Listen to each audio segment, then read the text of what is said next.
अपने सब सुन रहे छी DSR म्यूजिक की शानदार प्रस्तुति। Music by Raj Govind.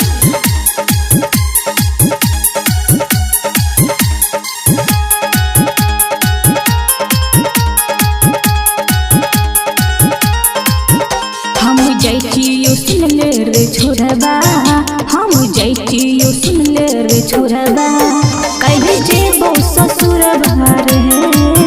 हम जाइतियो सुन ले रे छोरबा, कहे जेबो ससुर बारे।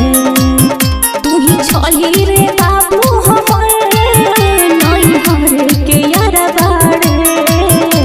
लेमे तो जल्दी लेमे तो जल्दी लेमे तो जल्दी ले नगे मजा मिलतो नहीं हराबा के। लेमे तो जल्दी ले नगे मजा मिलतो नहीं हराबा के। तोरा चक्कर में सुना के छौड़ी छोड़ देलियो ही घरबा के। लेमे तो जल्दी लेमे तो जल्दी लेमे तो जल्दी ले नगे मजा मिलतो नहीं हराबा के। लेमे तो जल्दी ले नगे मजा मिलतो नहीं हराबा के।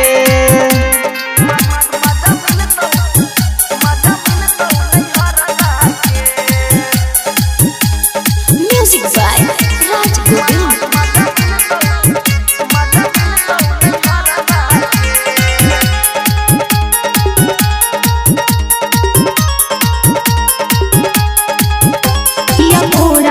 कैसे पकड़ना छिरे लागे छही तू मूड बनना छिरे। अब लगे हमारा जवानी के शुरू हुआ तो ही अपना कहानी के। भाग छोड़ा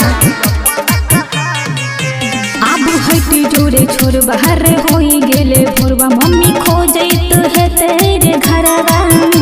लेमे तो जल्दी ले नगे मजा मिलतो नहीं हराबा के। लेमे तो जल्दी ले नगे मजा मिलतो नहीं हराबा के।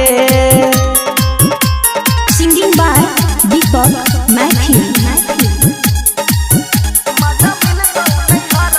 Music by Raj Govind.